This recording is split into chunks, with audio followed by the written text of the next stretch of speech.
mật nghị Quantico, Trump, các tướng lĩnh và sự tái định hình quân đội Hoa Kỳ. Vào ngày 30 tháng 9 năm 2025, một mệnh lệnh bất thường đã triệu tập gần 800 tướng lĩnh và đô đốc hàng đầu của Hoa Kỳ từ khắp nơi trên thế giới về căn cứ thủy quân lục chiến Quantico. Sự kiện được dàn dựng như một màn phô diễn quyền lực, tạo tiền đề cho một học thuyết quân sự mới gây tranh cãi. Bộ trưởng Chiến tranh Pete Hegseth đã khởi đầu bằng việc tuyên bố chấm dứt kỷ nguyên của bộ Woke. Ông công kích các sáng kiến về đa dạng, công bằng và hòa nhập DEI, gọi chúng là rác rưởi tư tưởng độc hại.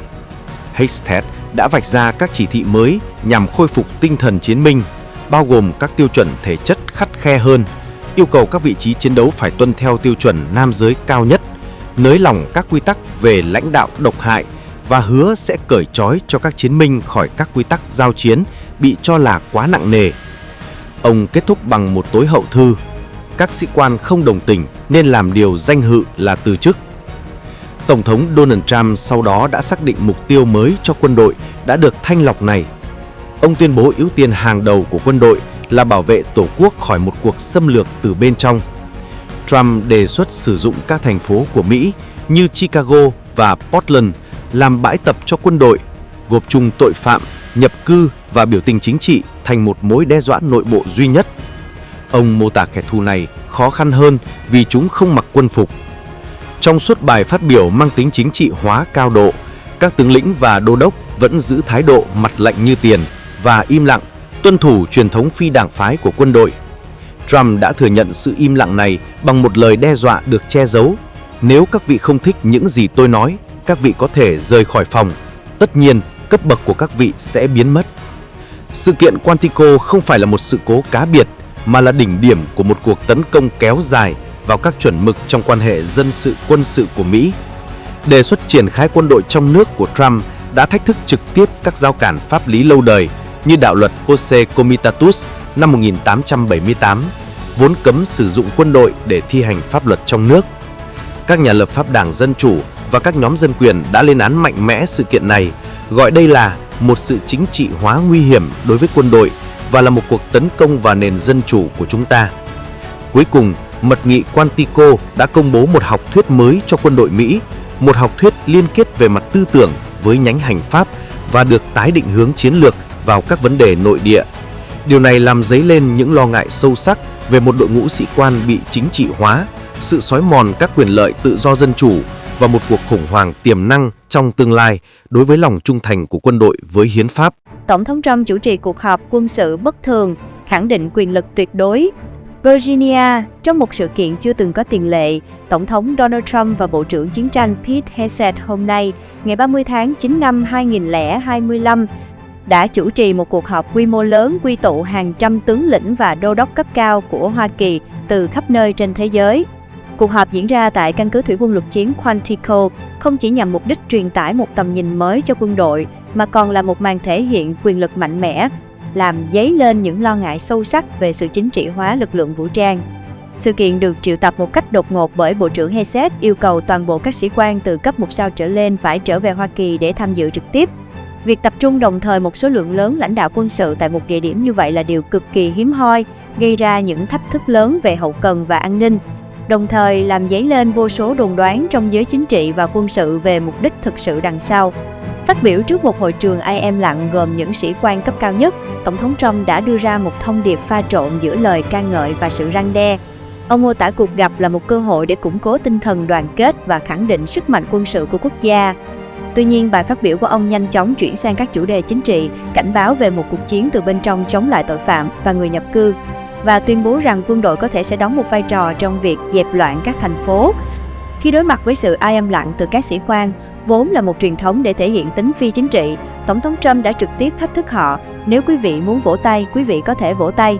Nếu quý vị không thích những gì tôi đang nói, quý vị có thể rời khỏi phòng. Tất nhiên, cấp bậc và tương lai của quý vị cũng sẽ ra đi. Lời nói này, cùng với tuyên bố trước đó với báo chí rằng ông sẽ sa thải ngay tại chỗ bất kỳ lãnh đạo quân sự nào mà ông không thích, đã gửi đi một thông điệp rõ ràng về việc yêu cầu lòng trung thành tuyệt đối. Trước đó, Bộ trưởng Chiến tranh Pete Hegseth, một cựu người dẫn chương trình của Fox News và là một người trung thành với Tổng thống, đã có bài phát biểu khai mạc đầy mạnh mẽ. Ông tuyên bố kỷ nguyên của Bộ Quốc phòng đã kết thúc và chào mừng Bộ Chiến tranh. Ông HOảNG phát thảo một tầm nhìn mới tập trung vào việc khôi phục đạo đức chiến binh và loại bỏ những gì ông gọi là chính sách woke thức tỉnh đã làm suy yếu quân đội. Ông đã công bố 10 chỉ thị mới, bao gồm việc siết chặt các tiêu chuẩn về thể chất và ngoại hình, yêu cầu các vị trí chiến đấu phải đáp ứng tiêu chuẩn thể chất của nam giới, và trao thêm quyền cho các huấn luyện viên quân sự. Ông thẳng thắn kêu gọi những sĩ quan nào không đồng tình với đường lối mới, hãy làm điều danh dự và từ chức. Cuộc họp diễn ra trong bối cảnh chính quyền Trump đang thực hiện những thay đổi sâu rộng tại Lầu Năm Góc. Kể từ khi được bổ nhiệm, ông HOảNG đã nhanh chóng sa thải một số tướng lĩnh cấp cao và thúc đẩy việc đổi tên Bộ Quốc phòng, một động thái mang tính biểu tượng nhằm nhấn mạnh vai trò chiến đấu của quân đội. Các nhà phân tích và nhiều chính trị gia, đặc biệt từ phía đảng Dân Chủ, đã lên án sự kiện này. Họ cho rằng đây là một màn chụp ảnh chính trị khổng lồ tốn kém và đầy rủi ro, được thiết kế để thị uy và buộc quân đội phải tuân phục ý chí của Tổng thống. Thượng nghị sĩ Tammy Duckworth, một cựu binh, đã chỉ trích cuộc họp là một màn diễn chính trị gây rối và tốn kém. Mối lo ngại lớn nhất là sự xói mòn truyền thống lâu đời về một quân đội phi chính trị, trung thành với hiến pháp chứ không phải một cá nhân hay đảng phái nào. Bất chấp những lời giải thích chính thức về việc củng cố tinh thần, cuộc họp tại Quantico đã gửi đi một tín hiệu không thể nhầm lẫn. Chính quyền Trump đang quyết tâm định hình lại quân đội theo hình ảnh của mình. Ưu tiên lòng trung thành chính trị và một lập trường quân sự cứng rắn hơn, sẵn sàng can thiệp vào các vấn đề trong nước. Tương lai của mối quan hệ dân sự quân sự tại Hoa Kỳ, vốn là nền tảng của nền dân chủ, đang đứng trước những thử thách lớn.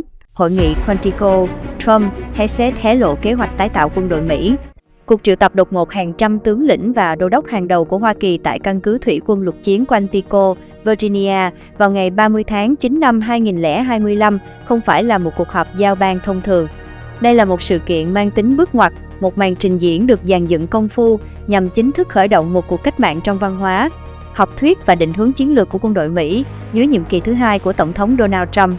Được dẫn dắt bởi những bài phát biểu mang tính định hình của Bộ trưởng Quốc phòng Pete Hegseth và chính Tổng thống, hội nghị thượng đỉnh này đã vạch ra một tầm nhìn mới cho các lực lượng vũ trang. Một tầm nhìn ưu tiên, bản lĩnh chiến binh, lòng trung thành cá nhân và sự thống trị ở Tây bán cầu, hơn là các cam kết toàn cầu và các chuẩn mực phi đảng phái đã tồn tại từ lâu. Sự kiện này bắt đầu bằng một mệnh lệnh bất ngờ, triệu tập tất cả các sĩ quan cấp tướng và các hạ sĩ quan cố vấn cao cấp của họ đến Quantico mà không có lý do công khai nào. Động thái cực kỳ bất thường này diễn ra trong bối cảnh các cuộc thanh trừng gần đây của HOảNG đối với các sĩ quan cấp cao đã tạo ra một bầu không khí sợ hãi và không chắc chắn. Việc lựa chọn Quantico, ngã tư của thủy quân lục chiến và là cái nôi đào tạo sĩ quan, mang ý nghĩa biểu tượng sâu sắc, báo hiệu ý định tái tạo toàn bộ đội ngũ sĩ quan theo một hình mẫu mới. Bài phát biểu của Bộ trưởng HOảNG là một bản tuyên ngôn cho một cuộc cách mạng văn hóa. Ông mở đầu bằng cách tuyên bố đổi tên Bộ Quốc phòng thành Bộ Chiến tranh, báo hiệu sự chuyển đổi từ tư thế phòng thủ sang một lập trường tấn công, tập trung vào khả năng sát thương tối đa. Ông đã phát động một cuộc tấn công toàn diện vào các chính sách woke, tuyên bố rằng sự ngụy biện điên rồ, rằng sự đa dạng của chúng ta là sức mạnh của chúng ta đã chấm dứt. Ông đã công khai tấn công các sáng kiến về đa dạng công bằng và hòa nhập, các chính sách LGBTQ+ và các yêu cầu về môi trường. Định hình dự án của mình là chấm dứt cuộc chiến chống lại các chiến binh. HOảNG đã công bố 10 chỉ thị mới nhằm tái định hình cơ bản chính sách nhân sự quân đội, thực thi sự tuân thủ về mặt ý thức hệ. Các thay đổi chính bao gồm việc quay trở lại tiêu chuẩn nam giới cao nhất cho các vai trò chiến đấu, có khả năng loại bỏ nhiều phụ nữ, đại tu các quy trình khiếu nại của Tổng thanh tra IG và cơ hội bình đẳng để bịt miệng những người bất đồng chính kiến, và định nghĩa lại lãnh đạo độc hại để trao quyền cho các chỉ huy thực thi các tiêu chuẩn mới khắc nghiệt hơn. Ông đã đưa ra một tối hậu thư rõ ràng cho các nhà lãnh đạo có mặt. Nếu những lời tôi nói hôm nay làm trái tim quý vị trùng xuống thì quý vị nên làm điều danh dự và từ chức. Sự xuất hiện của Tổng thống Trump đã biến sự kiện thành một cuộc meeting chính trị, buộc các tướng lĩnh vào một bài kiểm tra lòng trung thành công khai. Mặc dù Trump mô tả cuộc họp như một sự kiện tinh thần đồng đội, bài phát biểu của ông mang một lời đe dọa ngầm. Ông nói đùa rằng nếu các tướng lĩnh không thích những gì ông nói, họ có thể rời đi, nhưng cấp bậc của quý vị cũng sẽ ra đi, tương lai của quý vị cũng vậy. Khoảnh khắc này gói gọn yêu cầu về lòng trung thành cá nhân và nguy cơ nghề nghiệp khi bất đồng chính kiến. Cuộc cách mạng văn hóa này được kết nối trực tiếp với một sự thay đổi chính sách căn bản được hệ thống hóa trong Chiến lược Quốc phòng Quốc gia NDS năm 2025. NDS mới ưu tiên phòng thủ tổ quốc bao gồm an ninh biên giới và sự thống trị ở Tây bán cầu, giảm bớt các cam kết toàn cầu. Chiến lược nước Mỹ trên hết này chủ trương chuyển gánh nặng cho các đồng minh châu Âu trong việc răn đe Nga và tập trung vào việc chống lại ảnh hưởng của Trung Quốc ở Tây bán cầu thay vì phòng thủ tiền phương ở Ấn Độ Thái Bình Dương. Sự thay đổi này được hỗ trợ bởi một sự dịch chuyển ngân sách đáng kể, với đề xuất tăng mạnh chi tiêu quốc phòng lên gần 1.000 tỷ đô la Mỹ trong khi cắt giảm sâu ngoại giao và viện trợ nước ngoài. Hội nghị thượng đỉnh Quantico đã phá vỡ các chuẩn mực nền tảng về tính phi đảng phái của quân đội và sự kiểm soát của dân sự, thay thế chúng bằng một yêu cầu về lòng trung thành cá nhân đối với tổng thống. Chính quyền đã thể hiện sự sẵn sàng sử dụng quân đội cho các vai trò trong nước, một vai trò mà theo truyền thống bị cấm. Điều này đặt các sĩ quan vào một tình thế bất khả thi, buộc họ phải lựa chọn giữa việc tuân theo các mệnh lệnh hợp pháp về mặt kỹ thuật, nhưng có động cơ chính trị và nguy cơ kết thúc sự nghiệp vì bất tuân lệnh. Tóm lại, Hội nghị thượng đỉnh Quantico không phải là một sự kiện riêng lẻ. Đó là đỉnh cao của một nỗ lực có chủ ý nhằm tái định hình quân đội thành một công cụ quyền lực của hành pháp, phù hợp với chương trình nghị sự chính trị nước Mỹ trên hết. Bằng cách áp đặt một cuộc cách mạng văn hóa và chiến lược, chính quyền Trump đã chính trị hóa sâu sắc các lực lượng. Tổng thống Trump gây sốc khi tuyên bố sẽ sa thải tướng lĩnh ngay tại chỗ. Tổng thống Donald Trump hôm thứ Ba đã đưa ra một tuyên bố gây chấn động, khẳng định ông sẵn sàng sa thải các nhà lãnh đạo quân sự cấp cao của Hoa Kỳ ngay tại chỗ nếu ông không thích họ. Phát biểu này được đưa ra ngay trước thềm một cuộc họp lịch sử và bất thường với hàng trăm tướng lĩnh, đô đốc tại căn cứ thủy quân lục chiến Quantico, Virginia. Tôi sẽ gặp gỡ các tướng lĩnh, các đô đốc và các nhà lãnh đạo, và nếu tôi không thích ai đó, tôi sẽ sa thải họ ngay tại chỗ, Tổng thống Trump nói với các phóng viên tại Nhà Trắng trước khi khởi hành đến Quantico. Tuyên bố thẳng thừng này đã làm gia tăng căng thẳng xung quanh cuộc họp vốn đã gây nhiều đồn đoán. Sự kiện được triệu tập một cách đột ngột bởi Bộ trưởng Chiến tranh Pete, yêu cầu toàn bộ sĩ quan từ cấp 1 sao trở lên trên toàn thế giới phải có mặt. Mục đích chính thức được công bố là để thảo luận về các tiêu chuẩn và đạo đức chiến binh trong quân đội. Trong bài phát biểu trước các lãnh đạo quân sự, Tổng thống Trump tiếp tục đưa ra một lời cảnh báo sắc lạnh, dù có phần giảm nhẹ so với tuyên bố ban đầu. Nếu quý vị không thích những gì tôi đang nói, quý vị có thể rời khỏi phòng, ông nói, bởi vì cấp bậc của quý vị sẽ ra đi, tương lai của quý vị cũng sẽ ra đi. Những bình luận này được xem là một sự khẳng định quyền lực mạnh mẽ và trực tiếp của Tổng thống đối với giới lãnh đạo quân đội vốn có truyền thống độc lập về chính trị. Nó diễn ra trong bối cảnh Bộ trưởng HSS đang thực hiện những cải tổ sâu rộng tại Lầu Năm Góc, bao gồm việc đổi tên Bộ Quốc phòng thành Bộ Chiến tranh và sa thải một số sĩ quan cấp cao. Trước bài phát biểu của Tổng thống, ông HSS cũng đã có những phát biểu cứng rắn tuyên bố kỷ nguyên của sự lãnh đạo chính trị đúng đắn. Quá nhạy cảm và không muốn làm tổn thương ai đã kết thúc ngay bây giờ ở mọi cấp độ. Ông cũng kêu gọi những ai không đồng tình với cách tiếp cận mới của mình hãy làm điều danh dự và từ chức. Phát biểu của Tổng thống Trump đã ngay lập tức vấp phải sự chỉ trích từ các nhà phân tích quân sự và một số chính trị gia, những người lo ngại về sự xói mòn truyền thống phi chính trị của quân đội Hoa Kỳ. Họ cho rằng việc đe dọa sa thải các tướng lĩnh dựa trên cảm tính cá nhân có thể gây bất ổn, làm suy yếu tinh thần và phá vỡ chuỗi mệnh lệnh được thiết lập dựa trên kinh nghiệm và năng lực, thay vì lòng trung thành chính trị. Cuộc họp tại Quantico và những tuyên bố được đưa ra đã đánh dấu một chương mới đầy sóng gió trong mối quan hệ giữa chính quyền và Lầu Năm Góc. Cuộc tập hợp ở Quantico, Trump và nỗ lực tái định hình quân đội Hoa Kỳ, lệnh triệu tập đến ngã tư đường. Vào cuối tháng 9 năm 2025, hơn 800 sĩ quan cấp cao nhất của quân đội Hoa Kỳ, các tướng lĩnh và đô đốc cùng với các cố vấn quân nhân chuyên nghiệp cao cấp của họ, đã được triệu tập đột ngột từ khắp nơi trên thế giới đến căn cứ thủy quân lục chiến Quantico ở Virginia. Lệnh triệu tập gấp gáp với lịch trình không được công bố đã gây ra sự gián đoạn hậu cần trên diện rộng và làm dấy lên làn sóng đồn đoán và lo lắng. Đặc biệt là sau khi Bộ trưởng Quốc phòng Pete đã sa thải một số sĩ quan cấp cao trong những tháng gần đây.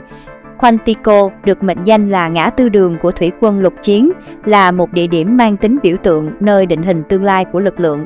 Việc lựa chọn địa điểm này là một hành động có chủ ý của sân khấu chính trị, được thiết kế để truyền tải một thông điệp mạnh mẽ. Ban đầu, Nhà Trắng đã cố gắng hạ thấp tầm quan trọng của sự kiện, mô tả nó đơn thuần là một cuộc họp mặt nhằm nâng cao tinh thần đồng đội, esprit de corps. Tuy nhiên, sự đối lập này chỉ làm gia tăng căng thẳng, và mọi chuyện lên đến đỉnh điểm khi Tổng thống Donald Trump được bổ sung vào chương trình nghị sự vào phút chót, phủ một bóng đen chính trị đậm đặc lên một sự kiện vốn đã đầy bất ổn. Phần 1. Mệnh lệnh mới, Work, chiến tranh và tinh thần chiến binh. Nội dung của các bài phát biểu của Bộ trưởng HSS và Tổng thống Trump đã nhanh chóng làm rõ mục đích của cuộc họp, công bố một tầm nhìn mới và cứng rắn cho quân đội Hoa Kỳ, được định hình bởi sự bác bỏ các chính sách trước đây và sự tái khẳng định một hệ tư tưởng tập trung vào chiến đấu. Trọng tâm của sự thay đổi này là việc chính thức áp dụng danh xưng Bộ Chiến tranh Department of War thay cho Bộ Quốc phòng Department of Defense, được trình bày như một sự tái khẳng định lịch sử về mục đích, bản sắc và niềm tự hào của chúng ta. Song song với sự thay đổi về danh xưng là một cuộc tấn công toàn diện vào cái mà chính quyền gọi là văn hóa woke. HSS tuyên bố chấm dứt cái mà ông gọi là ngụy biện điên rồ, rằng sự đa dạng là sức mạnh của chúng ta.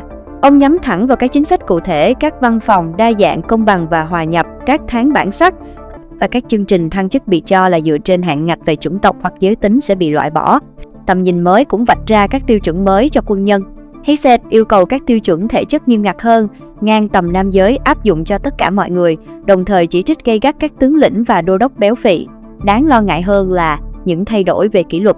HOảnG tuyên bố sẽ nới lỏng các quy định về lãnh đạo độc hại, bắt nạt và hành hạ, đồng thời tạo điều kiện dễ dàng hơn để xóa bỏ thông tin bất lợi khỏi hồ sơ cá nhân, bất chấp các bằng chứng rõ ràng về mối liên hệ giữa hành vi lãnh đạo độc hại và các vụ tự tử trong quân đội. Cuối cùng, cả HOảnG và Trump đều báo hiệu một sự thay đổi trong các quy tắc giao chiến. Với việc Trump chỉ thị rằng nếu người biểu tình nhổ nước bọt vào binh sĩ thì chúng ta đánh lại. Phần 2. Bài kiểm tra lòng trung thành, sa thải ngay tại chỗ. Sự kiện tại Quantico không chỉ đơn thuần là việc công bố chính sách mới, nó còn là một bài kiểm tra lòng trung thành công khai và không khoan nhượng, chuyển trọng tâm từ lòng trung thành với thể chế và hiến pháp sang lòng trung thành cá nhân với tổng tư lệnh. Ngay trước khi đến Quantico, Tổng thống Trump đã đưa ra một lời đe dọa rõ ràng: tôi sẽ gặp gỡ các tướng lĩnh và đô đốc và các nhà lãnh đạo, và nếu tôi không thích ai đó, tôi sẽ sa thải họ ngay tại chỗ. Lời đe dọa này được lặp lại trước mặt các sĩ quan, khi ông nói rằng nếu họ rời khỏi phòng, cấp bậc của các vị sẽ mất, tương lai của các vị cũng sẽ mất. Bộ trưởng HOảnG cũng đưa ra một tối hậu thư tương tự, yêu cầu bất kỳ sĩ quan nào cảm thấy chán nản trước những lời của ông thì nên làm điều danh dự và từ chức. Những yêu cầu này tạo ra một sự xung đột trực tiếp với lời thề cơ bản của quân đội Hoa Kỳ, đó là ủng hộ và bảo vệ hiến pháp chứ không phải bất kỳ cá nhân nào. Các học giả về quan hệ quân sự dân sự từ lâu đã cảnh báo rằng sự chuyển dịch từ lòng trung thành với thể chế sang lòng trung thành cá nhân là một đặc điểm nổi bật của các chế độ độc tài. Những lời đe dọa này không chỉ nhằm loại bỏ một vài tướng lĩnh bất đồng chính kiến, chúng đại diện cho một nỗ lực chiến lược nhằm biến hệ thống thăng chức của quân đội thành một công cụ để thực thi lòng trung thành về mặt tư tưởng, tạo ra một hiệu ứng ớn lạnh lan tỏa xuống toàn bộ chuỗi chỉ huy. Phần 3. Hướng lực lượng vào nội địa, vai trò của quân đội tại quê nhà. Một trong những khía cạnh đáng báo động nhất của các bài phát biểu tại Quantico là ý định của chính quyền nhằm xóa nhòa hơn nữa ranh giới giữa nhiệm vụ chiến đấu ở nước ngoài và việc thực thi pháp luật trong nước. Tổng thống Trump đã đưa ra một đề xuất gây sốc rằng các thành phố nguy hiểm của Hoa Kỳ nên được sử dụng làm nơi huấn luyện cho quân đội của chúng ta. Đây là một sự khác biệt hoàn toàn so với truyền thống quân sự của Mỹ. Ông còn nhấn mạnh việc sử dụng quân đội để đối phó với kẻ thù từ bên trong, một cụm từ mà ông liên kết trực tiếp với tình trạng bất ổn xã hội và di cư trái phép. Những đề xuất này vấp phải các rào cản pháp lý và lịch sử quan trọng, đặc biệt là đạo luật Posse Comitatus năm 1878, vốn về cơ bản cấm việc sử dụng quân đội liên bang cho các chức năng thực thi pháp luật dân sự. Tuy nhiên, các bình luận này phù hợp với một khuôn mẫu hành vi rộng lớn hơn của chính quyền Trump thứ hai, vốn đã ngày càng tăng cường sử dụng quân đội cho các mục đích trong nước. Lối tu từ của chính quyền là một chiến lược có chủ ý nhằm chuẩn bị tâm lý cho công chúng và quân đội cho việc triển khai quân đội trong nước bằng cách tái định hình các thành phố của Mỹ thành các chiến trường nước ngoài.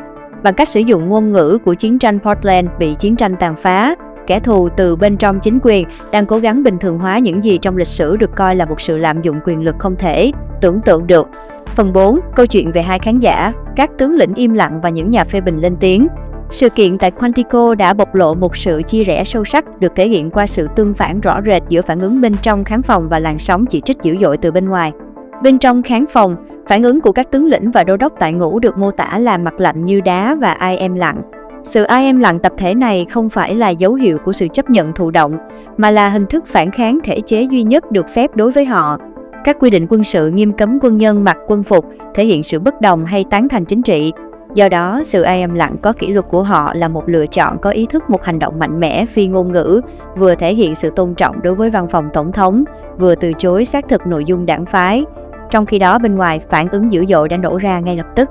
Các nhà lập pháp đảng Dân Chủ đã lên án gay gắt sự kiện này, với thượng nghị sĩ Chris Murphy chỉ trích chi phí hàng triệu đô la để các tướng lĩnh nghe những lời lẽ kỳ quặc này.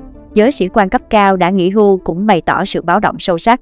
Trung tướng lục quân đã nghỉ hưu Mark Hurtling gọi cuộc họp là cực kỳ bất thường, trong khi Trung tướng lục quân đã nghỉ hưu Ben Hodges đã so sánh nó với một cuộc tập hợp năm 1935 ở Đức Quốc xã, nơi các tướng lĩnh bị buộc phải tuyên thệ trung thành cá nhân với Hitler. Phần 5. Nền tảng của nền Cộng hòa bên bờ vực. Cuộc họp tại Quantico không phải là một sự kiện cá biệt, mà là đỉnh điểm của những căng thẳng ở Mỹ từ lâu, đẩy mối quan hệ quân sự dân sự của Mỹ đến một điểm gãy. Nền tảng của nền dân chủ Mỹ dựa trên nguyên tắc về một quân đội phi đảng phái phục tùng sự kiểm soát của dân sự nhưng trung thành với hiến pháp. Các hành động của chính quyền tại Quantico là một ví dụ điển hình cho sự chuyển dịch từ kiểm soát dân sự khách quan sang kiểm soát dân sự chủ quan, biến quân đội thành một công cụ mở rộng hệ tư tưởng của đảng cầm quyền. một khái niệm được các học giả mô tả là cực kỳ nguy hiểm. Điều này đã đẩy các sĩ quan cấp cao vào một tình thế tiến thoái lưỡng nan. Nghĩa vụ của họ là gì khi họ tin rằng tổng tư lệnh đang ban hành các mệnh lệnh làm suy yếu hiến pháp mà họ đã thề bảo vệ? Ngoài cuộc khủng hoảng dân chủ trước mắt, các chính sách của chính quyền ưu tiên lòng trung thành cá nhân hơn năng lực, phá bỏ các hệ thống trách nhiệm và tập trung vào các cuộc chiến văn hóa trong nước chắc chắn sẽ làm suy giảm hiệu quả chiến đấu lâu dài của quân đội Mỹ, tạo ra một lỗ hổng an ninh quốc gia đáng kể. Hậu quả cuối cùng của việc thúc đẩy một tinh thần chiến binh dựa trên lòng trung thành chính trị là việc tạo ra một quân đội kém hiệu quả, ít được tin cậy và kém năng lực hơn. Kết luận con đường từ Quantico. Cuộc tập hợp tại Quantico không phải là một cuộc họp giao ban chính sách đơn thuần, mà là một thời điểm bước ngoặt một tuyên bố công khai về một mối quan hệ mới, được cá nhân hóa sâu sắc và chính trị hóa giữa Tổng thống và các lực lượng vũ trang. Sự kiện này để lại những câu hỏi dai dẳng, các chỉ huy sẽ thực hiện các chỉ thị mới này như thế nào? Các hội đồng thăng chức giờ đây sẽ cân nhắc sự tuân thủ về mặt tư tưởng ra sao? Con đường từ Quantico sẽ đầy rẫy những thách thức. Các sự kiện ngày 30 tháng 9 năm 2025 đã tạo tiền đề cho một cuộc đấu tranh kéo dài vì linh hồn của quân đội Hoa Kỳ, với tương lai về vai trò của quân đội trong xã hội Mỹ đang ở thế ngàn cân treo sợi tóc. That won and built this nation, and from the cavalry that tamed the Great Plains to the ferocious, unyielding power of Patton Bradley and the great General Douglas MacArthur. These are all great men. In this effort, we're a team, and so my message to you is very simple. I am with you, I support you, and as president, I have your backs 100%. You'll never see me even waver a little bit. It's the way it is. And that includes our great police officers and firemen and all of these people that are doing so well. Together over the next few years, we're going to make our military stronger, tougher, faster, fiercer, and more powerful than it has ever been before. I rebuilt our nuclear, as you probably know, but we'll upgrade that also and just hope we never have to use it. We have to hope we never have to use it, because the power of that is so incredible. I see things I don't think they'd show it to you. I really wouldn't want them to show it to you. But when you see the result of what's left, you never want to use that. Never, never, ever. We were a little bit threatened by Russia recently, and I sent a submarine, nuclear submarine, the most lethal weapon ever made. Number one, you can't detect it. There's no way. We're 25 years ahead of Russia and China in submarines. Russia's actually second in submarines. China's third, but they're coming up. They're coming up. They're way lower in nuclear too, but in 5 years they'll be equal. They're coming up. And you don't have to be that good with nuclear. You could have 1/20th what you have now and still do the damage that would be, that'd be so horrendous. But I announced that, based on his mention of nuclear, and it was really a stupid person that works for him mentioned the word nuclear, I moved a submarine or two, I won't say about the two, over to the coast of Russia, just to be careful, because we can't let people throw around that word. I call it the N-word. There are two N-words, and you can't use either of them. You can't use either of them. And frankly, if it does get to use, we have more than anybody else. We have better, we have newer, but it's something we don't ever want to even have to think about. But when somebody mentions it, that submarine started immediately thereafter.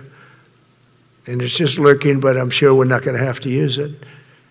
But it's an amazing, it's undetectable, totally. Ours is, theirs isn't. Theirs are totally detectable. We can detect them easily. We go right to the spot.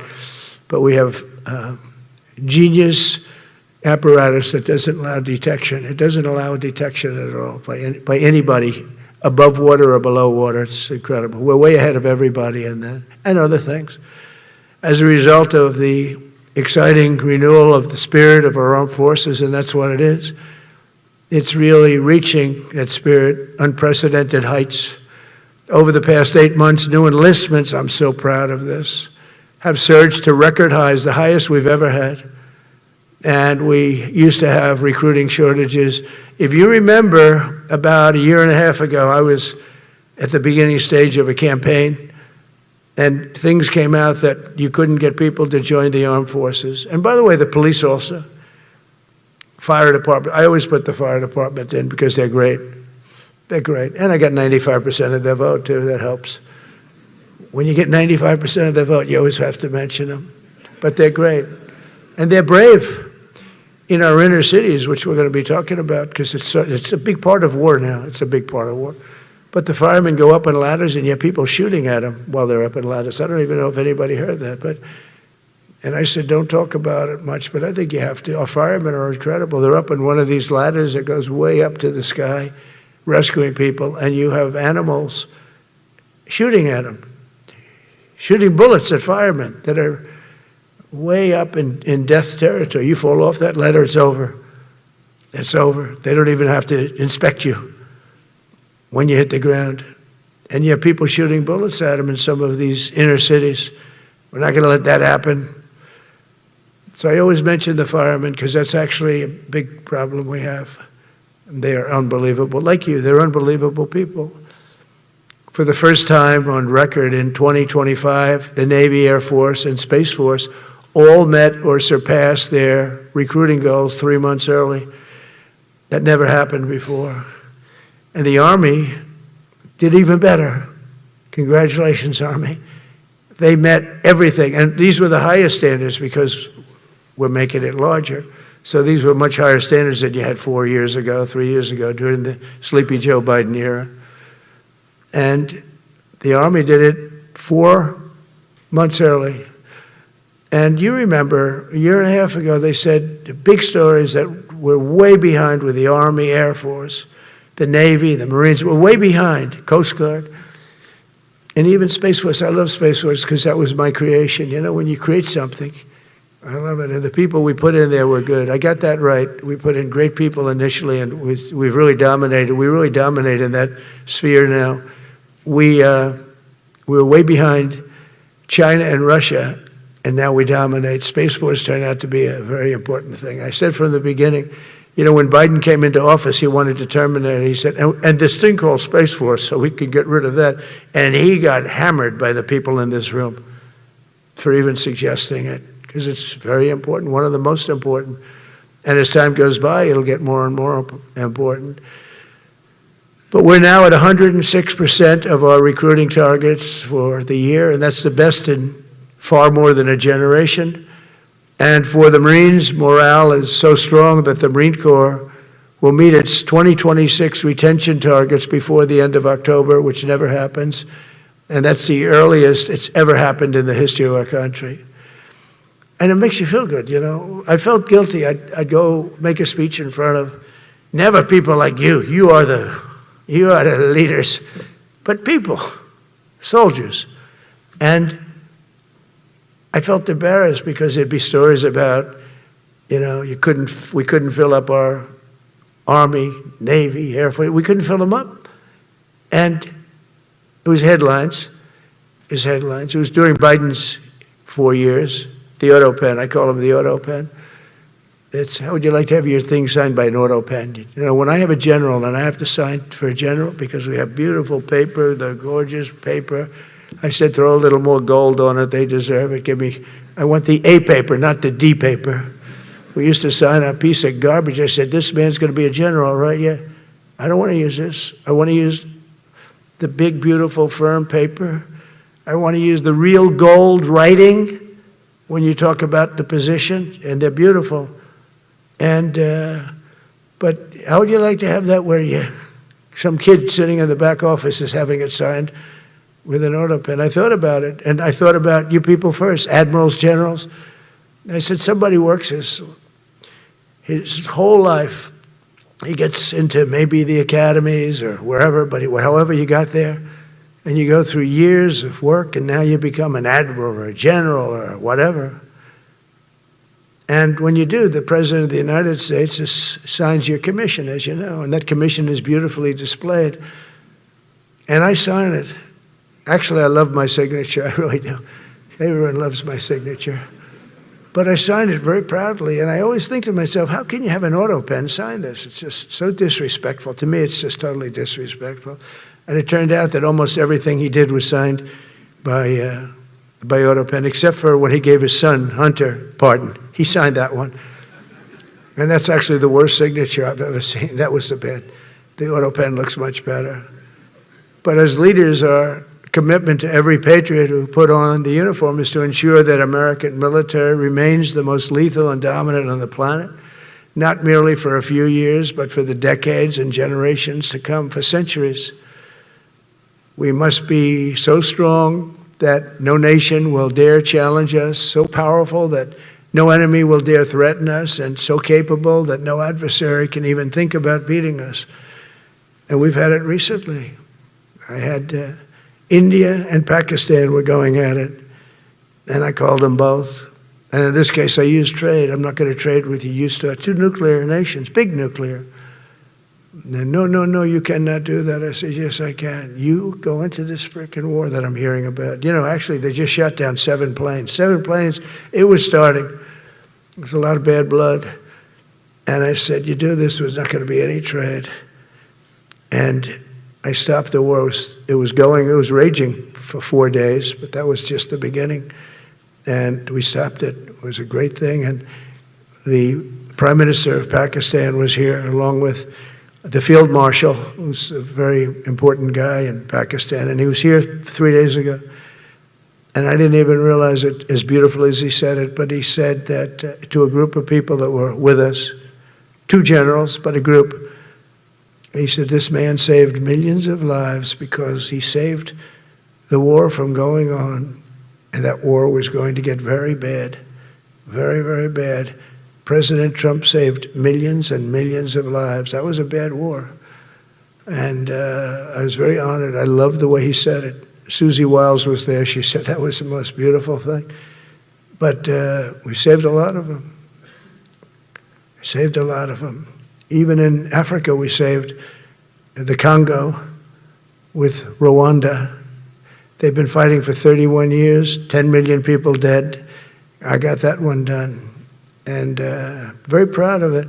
So if this works out, we'll have 8 in 8 months. That's pretty good. Nobody's ever done that. Will you get the Nobel Prize? Absolutely not. They'll give it to some guy that didn't do a damn thing. They'll give it to a guy that wrote a book about the mind of Donald Trump and what it took to solve the wars. And he'll get the Nobel Prize will go to a writer. No, but well, let's see what happens. But it's be a big insult to our country. I will tell you that. I don't want it. I want the country to get it. But it should get it because there's never been anything like it. Think of it. So if this happens, I think it will. I don't say that lightly because I know more about deals than anybody. This is what my whole life was based on. And they can change, and this can certainly change. But we have just about everybody. We have one signature that we need, and that signature will pay in hell if they don't sign. I hope they sign for their own good, and we create something really great. But to have done 8 of them is just like such an honor. And then we have Putin and Zelensky, the easiest one of them all. I said, that one I'll get done. I thought that was going to be first. The others were much harder, some of them. Azerbaijan this was going on for 36 years. They said, it's not solvable, sir. Don't do it. I said, I will do it. I will do it. And I got on the phone with the 2 countries. They were great. They were great. I knew immediately. I knew as soon as I started talking to them, we're going to solve that war, and we did. Now they're so happy. Now they're friends. One said he's been president for 32 years, 22 years. He said, for 22 years, I did nothing but kill his people. They were in the room together at the Oval Office. And they started off spread like this. I have the beautiful Resolute desk. And one was here, and one was here. You couldn't get further away. That's the furthest I've ever seen 2 people in front of me. And as the hour went by, they got closer, closer, closer. And at the end of the hour, we had it done. And they hugged and hugged and hugged. And I said, that's so nice, and you're going to remain friends. And I spoke to them, one of them the other day. He said, no, he's now my friend. But for 22 years, he's been the head of Azerbaijan for 22 years. And the other guy, great guy too, 7. And you know that war, that was a war that was not solvable. He said for 7 years. The other one said for 22 years. All I did was kill his people. That's all I've done. I said, well, we're going to put a stop to that. So we solved that. So it's a great thing. It's a great feeling. You know, you're saving Kosovo and Serbia. You're saving so many lives doing this if you can do it. But our people deserve nothing less than the very best, and we're never going to let them down. And if we can solve wars instead of you having to fight wars, wouldn't that be wonderful, right? Wouldn't that be wonderful? That's why one of the first executive orders I signed upon taking office was to restore the principle of merit. That's the most important word, other than the word tariff. I love tariffs. Most beautiful word. But I'm not allowed to say that anymore. I said, tariff is my favorite word. I love the word tariff. You know, we're becoming rich as hell. We have a big case in front of the Supreme Court, but I can't imagine. Because this is what other nations have done to us. And we have, you know, great legal grounds and all, but you still have a case. It would be very bad if something happened. But I said, my favorite word in the English dictionary is the word tariff. And people thought that was strange. And the fake news came over and they really hit me hard on it. They said, what about love? What about religion? What about God? What about wife, family?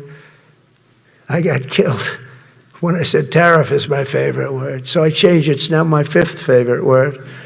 And I'm okay with that. I'm okay with that. But they hit me hard. But it is. I mean, when you look at, we've taken in trillions of dollars. We're rich again. And there'll never be, when we finish this out, there'll never be any wealth like what we have. Other countries were taking advantage of us for years and years. You know that better than anybody. And now we're treating them fairly. But the money coming in is, we've never seen anything like it. The other day they had $31 billion that they found, $31 billion. So we found $31 billion and we're not sure from where it came. A gentleman came in, a financial guy. I said, well, what does that mean? He said, we don't know where it came. I said, check the tariff shelf. No, sir, the tariffs haven't started in that sector yet. I said, yes, they have. They started 7 weeks ago. Check it. Comes back 20 minutes later. Sir, you're right. It came from tariffs. $31 billion. That's enough to buy a lot of battleships, Admiral, to use an old term. I think we should maybe start thinking about battleships, by the way. You know, we have a Secretary of the Navy came to me, because I look at the Iowa out in California, and I look at different ships and the old pictures. I used to watch Victory at Sea. I love Victory at Sea. Look at these admirals. It's got to be your all-time in black and white. And I look at those ships. They came with the destroyers alongside of them, and man, nothing was going to stop. They were 20 deep, and they were in a straight line, and there was nothing going to stop them. And we actually talk about, you know, those ships. Some people would say, no, that's old technology. I don't know. I don't think it's old technology when you look at those guns. But it's something we're actually considering, the concept of battleship. Nice 6-inch sides, solid steel, not aluminum that melts if it looks at a missile coming at it. It starts melting as the missile's about 2 miles away. Now, those ships, they don't make them that way anymore, but you look at it, and your secretary likes it, and I'm sort of open to it. And bullets are a lot less expensive than missiles. A lot of reasons. I should take a vote, but I'm afraid to take that vote because I may get voted out on that one. But I tell you, it's something we're seriously considering. There were powers. There were big powers. They were just about as mean and scary as you could be. And so we're looking at that. One of the biggest cases that we won was the decision of the United States Supreme Court to allow us to proceed on the word merit. Merit. So those two words are right up there. So this is, I would say, the opposite if you ask for a definition. The opposite of political correctness. We went through political correct where you had to have people that were totally unfit to be doing what you're doing for many reasons. I won't get into them. But for many reasons, they were unfit. Now, it's all based on merit. That was such an unbelievable decision. I didn't expect we were going to win that one. We went in. We said we need it. We went in for colleges, where kids with a C average are getting into the best colleges, and the kids with A averages won't get in, and kids with the highest boards and the highest marks and the best marks couldn't get into the best schools, and people that had not good boards and not very good marks, okay, but nothing special, they were getting into our best colleges. I said, this is just crazy. You can't run a country like this. And it was lingering for years, and it got to the Supreme Court, and we won that decision. Merit, everything's based on merit. You're all based on merit. We're not going to have somebody taking your place for political reasons because they are politically correct, and you're not. We take the people that are going to do the best job. That's all. It's very simple. And that's the way our country was built. We were built on merit. We got away from it for a long time. And everyone understands it. And it was done. It was approved. I give great credit to the Supreme Court because I thought they had tremendous courage. I didn't think they'd do that. That was tremendous. I give them maybe for that decision almost more than anything because it's a hard decision to make. It's really hard.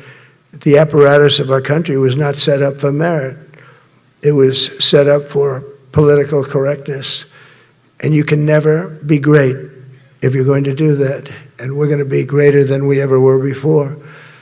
We're bringing back a focus on fitness, ability, character, and strength. And that's because the purposes of American military is not to protect anyone's feelings. It's to protect our republic. And it's the republic that we dearly love. It's to protect our country.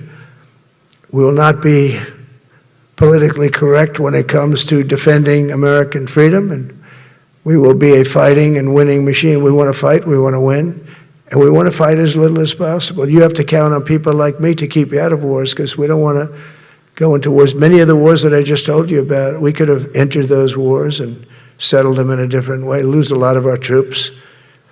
And we could have settled them, I guess, differently. Maybe not, actually. Actually, you might not have been able to settle them. We just would have been in the middle of a lot of firepower. But when we do need it, you're going to be so ready. And you know it. But very importantly, with that goal in mind, I've committed to spending over $1 trillion on our military in 2026, and that's the most in the history of our country. $1 trillion, that's a lot of money. I hope you like that. Ma'ams and sirs, I hope you like it. That's a hell of a lot of money. We have the best of everything. Every branch is seeing major investments, and as I announced in the Oval Office in March, we are rapidly moving forward with the first ever 6th generation fighter jet. I didn't name it. I did not name it. Boeing came in and they said, sir, this is our submittal. It's the greatest fighting jet ever done. And they're testing all these planes, all the companies are testing, and this one tested like through the roof. And they said, we'd like to name it the F-47. I said, all right, let me think about it. Then after thinking for about 2 seconds, I said, okay. You know what that means, 47, I'm 47. So I'm 45, 46, and 47, if you think about it. I just don't want the credit for 46. I don't want to have their open borders and people coming in from all over the world, including jails and mental institutes. I don't want that on my record, but I like having it. We're investing tens of billions of dollars in modernizing our nuclear deterrence capabilities like never before. And we've begun construction on what we call the Golden Dome missile defense shield. It'll be the most sophisticated in the world. You watched it do well until they had some problems at the end with a little bit of a lack of ammunition, defensive ammunition, but they've got that taken care of. But I tell you, it's what we're doing is so good, and we deserve it. We help other countries with it. We don't have it ourselves. And Canada called me a couple of weeks ago. They want to be part of it. To which I said, well, why don't you just join our country? You become 51, become the 51st state, and you get it for free. So I don't know if that made a big impact, but it does make a lot of sense. It actually makes, because they're having a hard time up there in Canada now, because as you know, with tariffs, everyone's coming into our country. We have more investment than we've ever had before, $17 trillion coming in. As an example, in 4 years, Biden didn't have $1 trillion. We have 17 trillion more than that in 8 months coming in. And they're coming in from Canada, Mexico, from Europe, from all over. AI, auto plants. Everybody's coming back to the United States. Under my budget, we will be expanding the U.S. Navy by at least 19 ships next year, including submarines, destroyers, assault ships, and more. And it's going to be much more than that as we go along, because we basically don't build ships anymore. We do build submarines, but we don't build ships. Do you know in the Second World War, they were freighters and different types, but we were doing a ship a day, and now we don't do ships. And I'm not a fan of some of the ships you do. I'm a very aesthetic person, and I don't like some of the ships you're doing aesthetically. They say, oh, it's stealth. I said, that's not stealth. An ugly ship is not necessary in order to say you're stealth.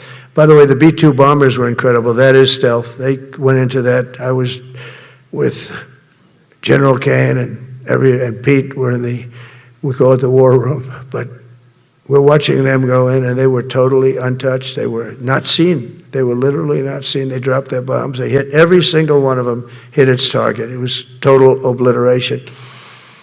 CNN, when we came back, fake news CNN, oh, their camera just went off. Look, you know, their camera, every time I mention them, they turn the camera off because it's never good. They say, this is a problem. But I don't blame them. You're better off keeping it off. But they have some scammer reporter who started saying, without any knowledge, that he may not have hit the targets as well as they thought. It may not have been obliteration. He did hit the targets, and I got to give us a little credit, right? It was obliteration, it turned out. The Atomic Energy Commission said it was obliteration. They had, not only did they hit the target, they had these chutes. And think of this here. Way up in the sky, there was no moon, it was dead dark. You couldn't see a thing. You couldn't see them. But they had, I guess, a beam going right into these chutes. Every single one of those bombs went right down those chutes into a granite mountain. I think it's the last time they're going to build air chutes. They had these air chutes that were nice, beautiful. They were meant for us. But it was total obliteration. And now they give us credit for that. But these people were phenomenal. I tell you, for the Air Force people here, you can be very proud. That B-2, we just ordered a lot of new ones and updated ones, but I'd take the other ones. Let me tell you, they couldn't have worked any better. So they flew for 37 hours total, back and forth, no stops, no nothing. We had 52 tankers loading them up, and that's a job I wouldn't necessarily want too much, flying a tanker, loaded up with hundreds of thousands of gallons of fuel. I don't know if I'd do that job, General. I asked the question, what happens if it gets hit? Sir, you don't want to know about that, right?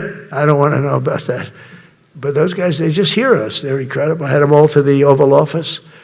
We had the B-2 pilots and a lot of the people, even the people that took care of them, the maintenance people, just as important. We had them all to the White House, gave them a big party on the lawn, brought some of them into the Oval Office. But on top of all this, we'll deliver a hard-earned pay raise of 3.8% to every soldier, sailor, airman, Coast Guardsman, Space Guardman, and Marine, something you weren't getting from the past administration. They did not treat you with respect. They're Democrats. They never do. Not only are we rebuilding our great strength, but for the first time in years, my administration is actually using that strength to defend the core and vital interests of America, and very simply, we are putting America first. And I have since I've been elected. I've always put America first. It's sort of simple, you know, when you think. My campaign was run on common sense, and we did great. We got the highest numbers ever received in terms of districts. You know, they have it broken up, 2,500 versus 525. We won every swing state. We won the popular vote. We won everything.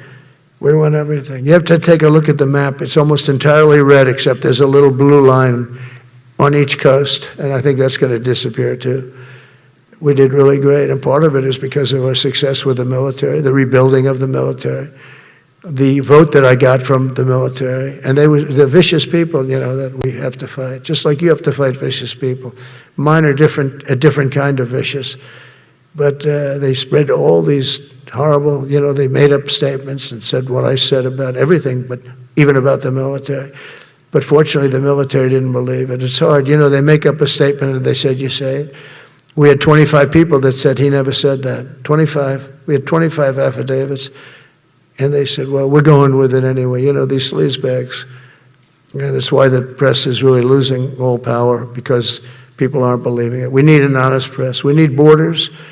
We need borders. We need an honest press. We need fair elections. I mean, those three things. And we don't have an honest press. We have a really corrupt press. But we fight through the corrupt press. And the people understand you have to do this stuff a lot. You have to go on television a lot, because you can't get a fair shake if you're going to rely on somebody else. They don't understand. They've destroyed the image of media now is at the lowest point it's ever been.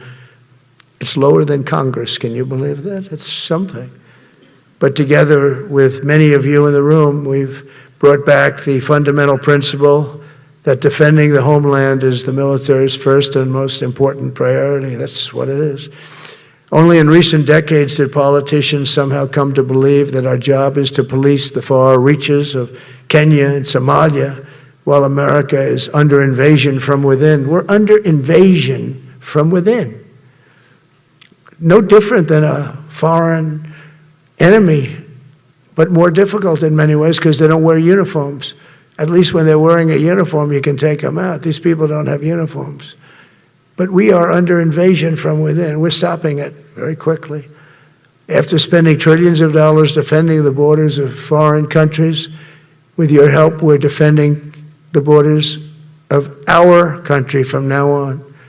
We're not going to let this happen. Biden let people come in from prisons, mental institutions, drug dealers, murderers.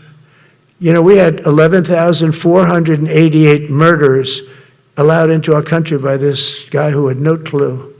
He had no clue.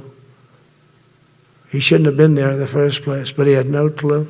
The people that ran the office, the White House, were people that surrounded him, radical left lunatics that are brilliant people, but dumb as hell when it came to policy and common sense. And they allowed people from all over the world, from the Congo. They opened up prisons in the Congo. They came into our country totally unmatched, unvetted, unchecked. And from all over, South America, not just South America. You think South America, no, but from all over. A lot came in from Venezuela. Venezuela emptied its prison population into our country. That's why they have Tren de Aragua, one of the worst gangs ever.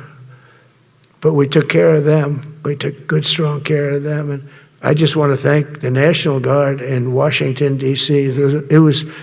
It's embarrassing to say this. Now I can say it because we solved it. But Washington, D.C. was the most unsafe, most dangerous city in the United States of America. And to a large extent, beyond. And beyond that, you go to Afghanistan, they didn't have anything like that. You go to countries that you would think there's problems, they didn't have that.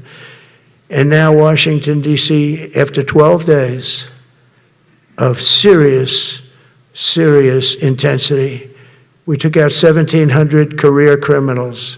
If you have 5 career criminals, they can make your numbers look very bad because they'll commit many crimes a day. But we took out 1,700, and they took them out. There was no doubt who the boss was. They did an unbelievable job. Then they started even cleaning. I said, I don't want them doing that, sir. They were cleaning it up.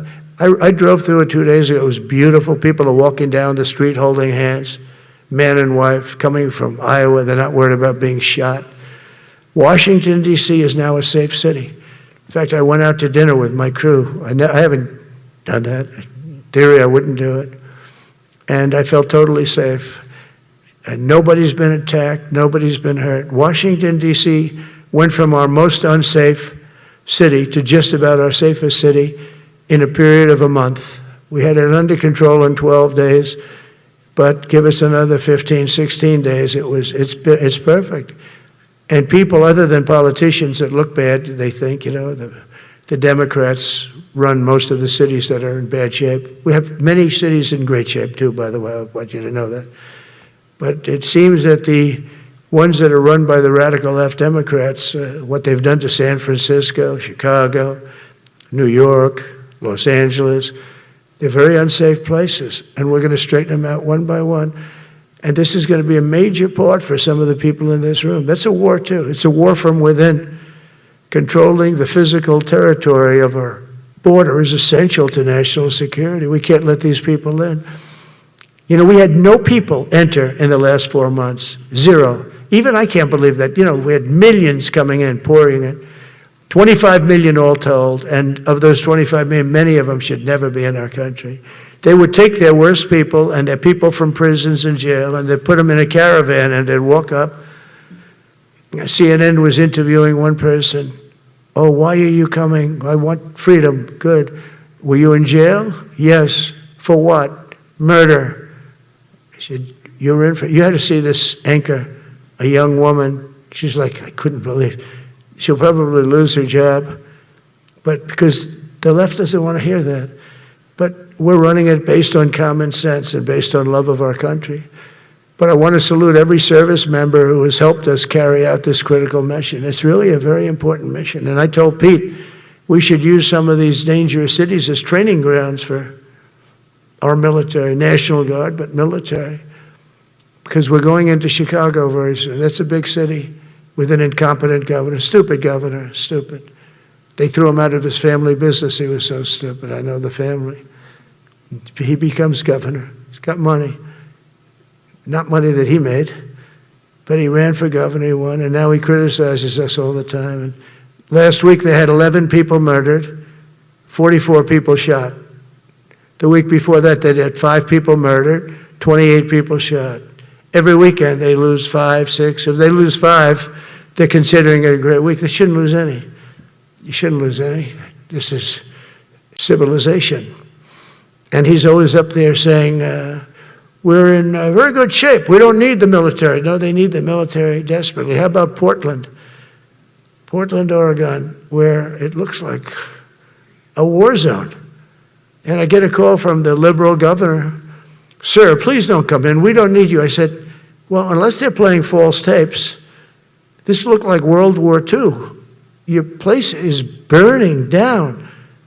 I mean, you must be kidding. Sir, we have it under control. I said, you don't have it under control, Governor, but I'll check it, and I'll call you back. I called her back. I said, this place is a nightmare.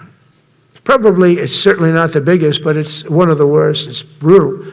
They go after our ICE people, who are great patriots and tough job too, but they love it. They love it because they're cleaning up our country.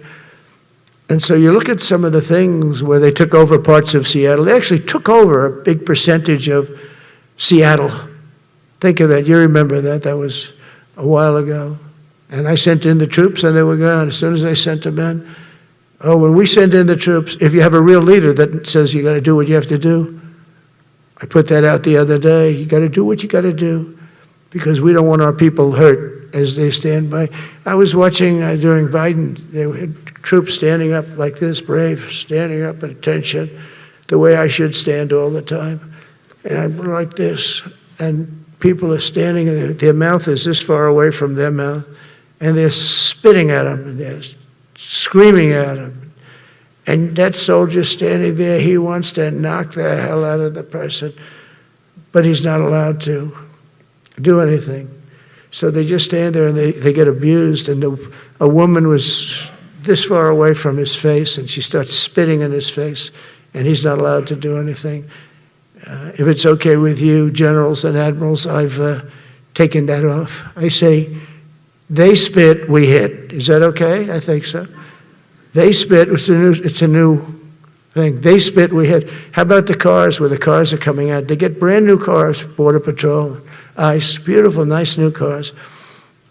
And they're driving along and they have to go through a gauntlet of rocks being thrown at the car. So here's this beautiful brand new car. By the time it goes 100 yards, it's destroyed. These guys have pretty good arms, some of them. And they're throwing bricks at full force into the window and into the car. It looks like it's a war zone. And I said, never let that happen again. From now on, if that ever happens, and I say it here, you get out of that car and you can do whatever the hell you want to do. Because those people are, you can die from that. Those bricks go through the windows. You can die. They'd like it to. They'd like it to go through the window. But this was a couple of months ago. They just kept driving and bricks are hitting the car. And I said, why aren't they stopping? Because they were under orders from the past administration, never stop. But that's different with us. We stop. And since I gave that order, we haven't had that problem. It's very interesting. It's amazing. It's just like in Venezuela. You've seen the boats going. We can't find any more boats. They're carrying drugs, massive. Every boat kills about 25,000 people. That's what they have. They had fentanyl mostly and a lot of other drugs. And we take them out, and we've taken out 4. And it's on air. Everybody gets to see it. Not that we like to do that, but every boat kills 25,000 on average. 20. Some people say more. You see these boats they're stacked up with bags of white powder. That's mostly fentanyl and other drugs too. And now we have a problem. General Kane says, sir, there are no boats out there. Not even fishing boats. They don't want to go fishing. I don't blame them. There'll be no fishing today. But it's amazing what strength will do, because all we want to do is stop drugs from flowing into our country. It's destroying. We lost 300,000 people died last year. Everybody knows friends, many friends probably, that you lost a child, or adults too, but you lost a son or daughter because of what's coming into our border. And we're making it very hard. Oh, and we haven't even started yet. Last month I signed an executive order to provide training for quick reaction force that can help quell civil disturbances. And this is going to be a big thing for the people in this room, because it's the enemy from within, and we have to handle it before it gets out of control. It won't get out of control. Once you're involved at all, they all joke. They say, oh, this is not good. You saw it in Washington. We had gangs of Tren de Araguas, 10, 12, 15 kids. And these military guys walk up to them, and they treat them with disrespect, and they just got pounded. They just got pounded. The gang just pounded. Then thrown into paddy wagons and taken back to their country. Some are so dangerous we don't want to even do that, because we don't want to. Some of stone cold murderers, we don't have the confidence. Even though they're not coming back very easily, we don't have the confidence. We put them in jails. But these service members are following in a great and storied military tradition, from protecting frontier communities to chasing outlaws and bandits in the Wild West. And our history is filled with military heroes who took on all enemies, foreign and domestic. You know that phrase very well. That's what the oath says, foreign and domestic. Well, we also have domestic. George Washington, Abraham Lincoln, Grover Cleveland, George Bush, and others all use the armed forces to keep domestic order and peace. Many of our leaders used the military to keep peace. Now they like to say, oh, you're not allowed to use the military. And you know what the people say? The people in those cities where they're being raped and shot and beat up, you know what they say? We love the military. You ever see where they interview the people on the street? I've never seen somebody say they don't, unless they're radical and paid off, because a lot of these insurrectionists are paid by, whether it's Soros or other people, but they're paid by the radical left. So today I want to thank every service member, from general to private, who has bravely helped us secure the nation's capital and make America safe for the American people. It's amazing. The whole world is watching. Everybody in the White House, they come up to me, young women, sir, thank you. I know immediately what they're thanking. They don't have to say it. They walk to work now to the White House. We haven't had a crime in Washington in so long, because we got the careers, we call them the careers.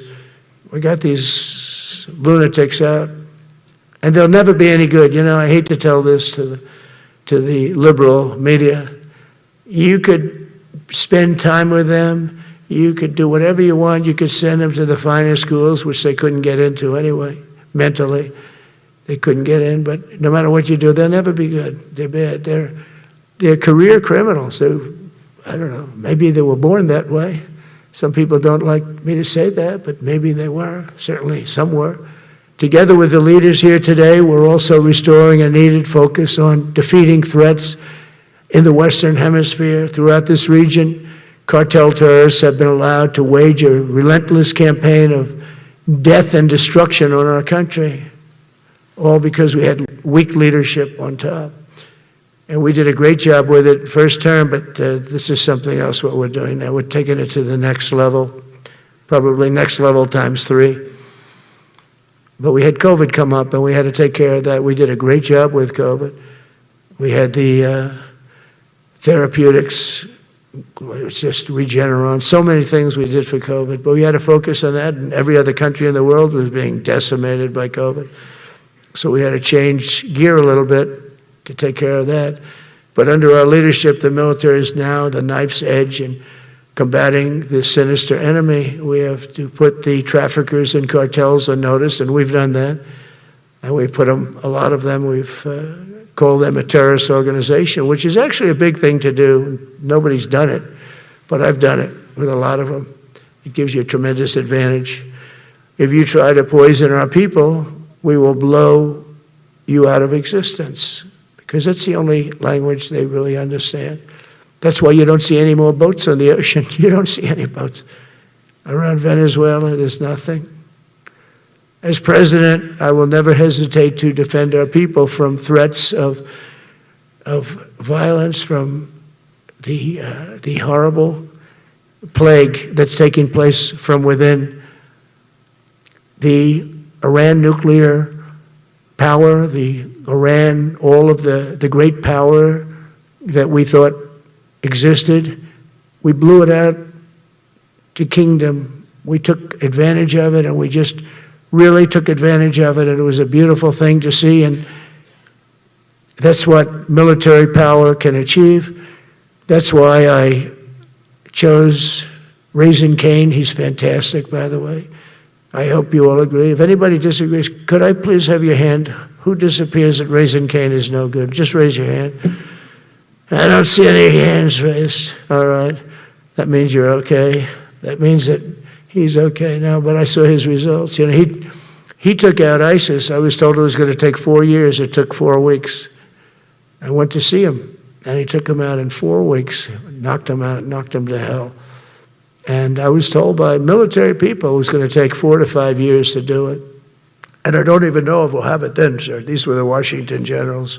I call them the television generals. But Raising Cane did it in 4 weeks, took out 100% of the ISIS caliphate. As a result of these actions and many others since my inauguration, we're witnessing the triumphant return of peace through strength. We have great peace through strength. America is respected again as a country. We were not respected with Biden. They looked at him falling downstairs every day. Every day the guy's falling downstairs. He said, it's not our president. We can't have it. I'm very careful, you know, when I walk downstairs, like I'm on stairs, like these stairs, I walk very slowly. Nobody has to set a record. Just try not to fall, because it doesn't work out well. A few of our presidents have fallen, and it became a part of their legacy. We don't want that. You walk nice and easy. You don't have to set any record. Be cool.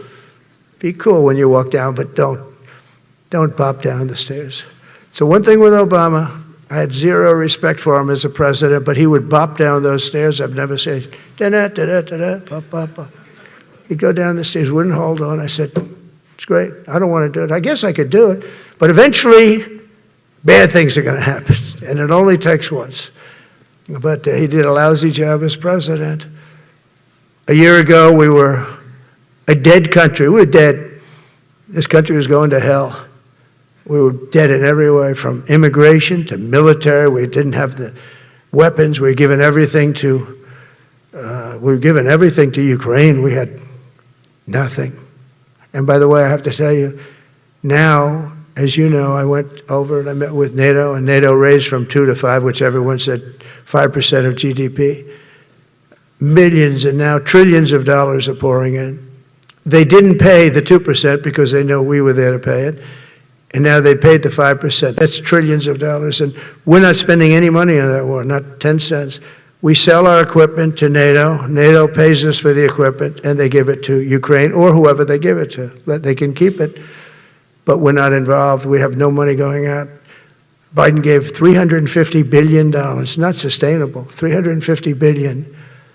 And we have a war that should have never started. But we're not doing that anymore. So I just want you to know we're selling equipment. Our people are buying equipment. They are buying the equipment at full price, a fair price.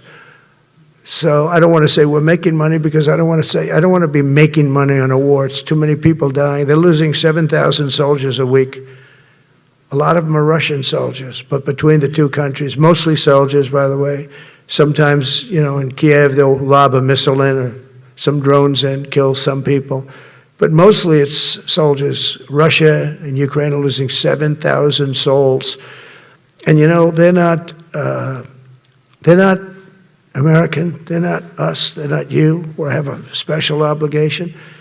But they're soldiers, they're young people, they leave their parents, they wave goodbye, and then 2 days later they're blown up so unnecessarily. And so that's the primary reason I want to get it done. We got to get it done. It's crazy what's going on. That's the worst war that there's been since World War II. The number of soldiers that are being killed there is just crazy. From 5,000 to 7,000 soldiers die a week. Think of that. So I think we'll get that done. But that's turned out to be the toughest one. I'm so disappointed in President Putin. I thought he would get this thing over with. He should have had that war done in a week. And I said to him, you don't look good. You're 4 years fighting a war that should have taken a week. Are you a paper tiger? And it's a shame, but I think eventually we'll get that one done, just like in theory, I want to knock on wood, because you never know.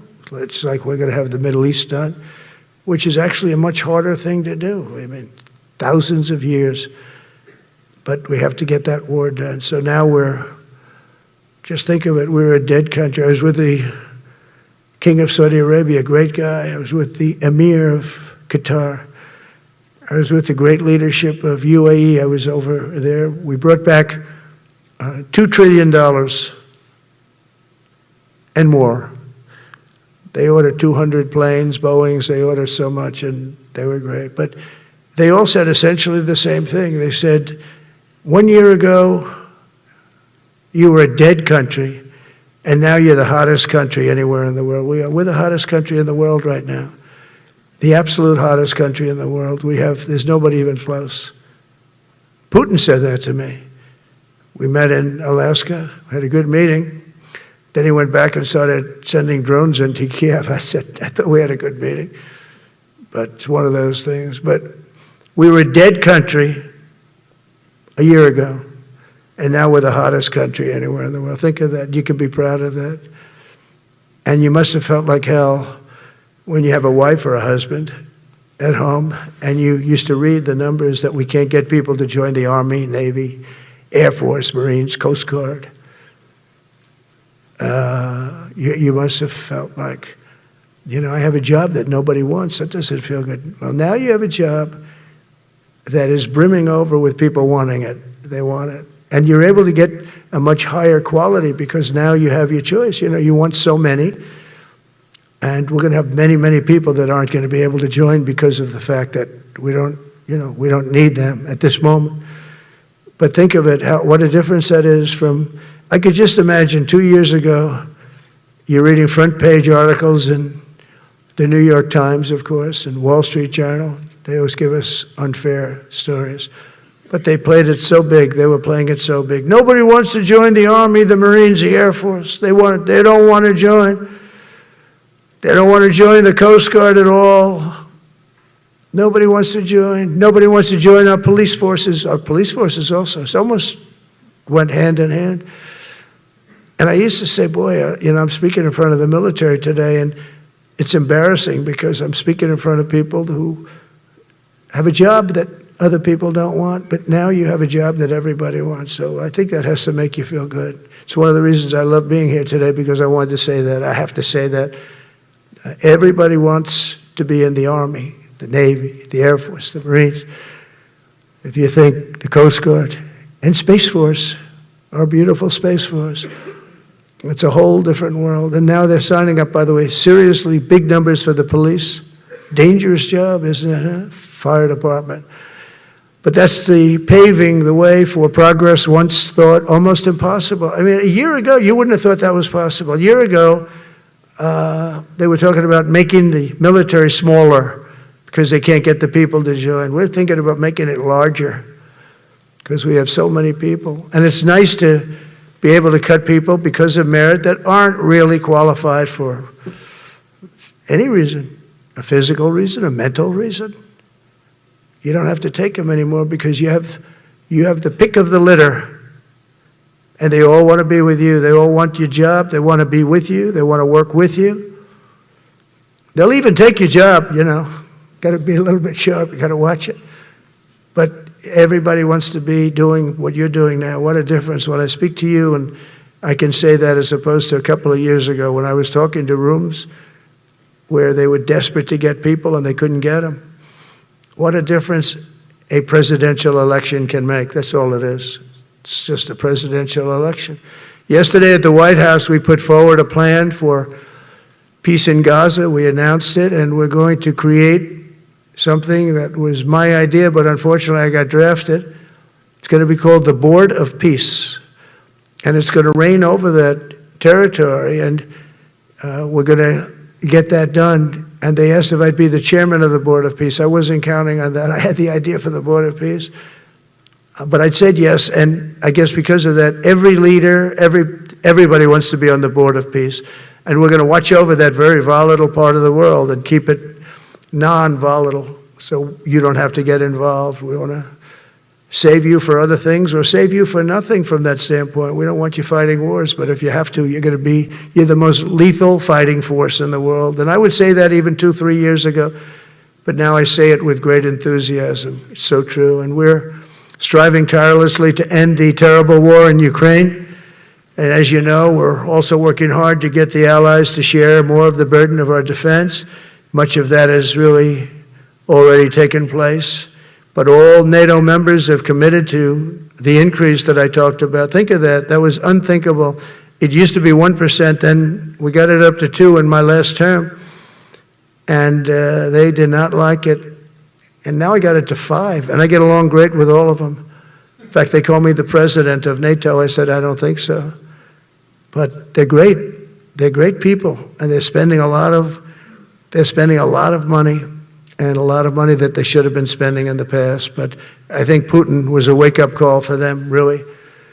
We're now selling large quantities of American-made weapons to NATO, and we're getting really fair pricing. We're making a lot of money. It's my hope that from Europe to Asia to the Middle East, our allies will make similar commitments to increase their military capabilities. And this will greatly strengthen our alliances, and also it will make war far less likely. You know, if you're a strong presence like we are such a strong presence now. And I go around bragging about that. I've said, we have the strongest military anywhere in the world. I say it. You never heard Biden say that. You never heard him say anything. But you never heard him say, did you ever hear him say, we have the strongest military? He doesn't say that. I say it. We have the strongest military anywhere in the world. We have great leadership. And I'll tell you, Pete and General Kane, and all of the people that I've met that have been lifted up in rank.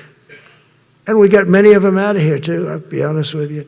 Didn't like doing it, but we got many of you out of here because we weren't satisfied. We know everything about everybody. It'll also help the United States rapidly rebuild our defense industrial base. Each of you can play an important part in getting allies to do their part. So to that end, Secretary Hegseth will soon be announcing major reforms to streamline military acquisitions and expedite foreign military sales. We have tremendous numbers of countries that want to buy our equipment, and you know, in many cases it takes too long. We're backlogged on all the equipment, which is something that's new to us a little bit. And I told those companies, you better get your ass going because we're buying we're selling you a lot of equipment. We're getting countries to buy your equipment. You got to produce the equipment. Some of the countries, I'm not going to mention, but some of the countries are buying a lot. And that's a good thing. They're on our side 95%. I'll never say 100% because it can always turn, right? You know about that. But they're on our side. The problem is we have to get the companies that make this equipment. And we make the best equipment in the world, but they got to make it faster. We have orders for the F-35. We have orders for everything. The new F-47. We have orders for everything. They got to make it faster, a lot faster. Ammunition they have to make faster. In the coming months, we'll be making even more historic announcements to fully embrace the identity of the Department of War. I love the name. I think it's so great. I think it stops wars. The Department of War is going to stop wars. If we are as ruthless and relentless as our enemies, the United States Armed Forces will be totally unmatched in the future. We have a group of enemies that are very ruthless and very smart, but they can't match us. They can't match us. They don't even come close to matching us. Again, you know, it's very important for me to say we are the greatest military in the world, but we make the best equipment in the world. I watched our anti-missile missiles. I watched our Patriots just knock things out like a needle, hitting another needle on the stage. There's a needle up there, and you send another needle up, and it hits it every time. During the war, we went 14 for 14. We had 14, this is with Iran, we had 14 missiles coming at us. All 14 were knocked out of the sky, every one of them. We make the best equipment. From Sparta to Rome, to the British Empire, to the United States of America, history has shown that military supremacy has never been simply a matter of money or manpower. At the end of the day, it is the culture, spirit of our military that truly sets us apart from any other nation. Our ultimate strength will always come from the fierce people and those brilliant people with such pride and the unbending will and the traditions of excellence that have made us the most unstoppable force ever to walk the face of the earth. And that's what we are. Remember, we never want to use it, but we have the most powerful nuclear capability, and I call it nuclear deterrent of any other country. Nobody close. The men and women in this room inherit the legacy built and won by Washington and Jackson, Grant and Pershing, Eisenhower and Patton, Nimitz and LeMay. We carry forward the majestic military heritage passed down from father to son, soldier to soldier, and one generation of warriors to the next. You are warriors, you know that, right? You're great warriors, or you wouldn't be in this room. You're the best of the best. From Concord Bridge to Fort McHenry, from Gettysburg to Manila Bay, from Normandy to Sicily, and from the jungles of Vietnam to the dusty streets of Baghdad, America's military has charged into hellfire, climbed up jagged mountains, crossed roaring oceans, and thundered across open deserts to defend our flag, our freedom, and our homeland. Nobody does it like you. Now we are discovering American muscle, reasserting American might, and beginning the next story chapter in American military legends and lore. That's L-O-R-E. It is lore. When it comes to defending our way of life, nothing will slow us. No enemy will stop us. They cannot stop us. And no adversary will stand in our way. They won't stand in our way. We don't want them to stand in our way. We don't want to even put them in that position, but they're not going to stand in our way ever again. You'll never see 4 years like we had with Biden and that group of incompetent people that ran this country that should have never been there. Because we had the United States military, the best, the boldest, the bravest that the world has ever seen, that the world has ever known. With leaders like we have right here in this beautiful room today, we will vanquish every danger and crush every threat to our freedom in every generation to come, because we will fight, fight, fight, and we will win, win, win. I want to just thank you once again, and God bless the United States military, and God bless America. God bless you all. Thank you very much. Thank you.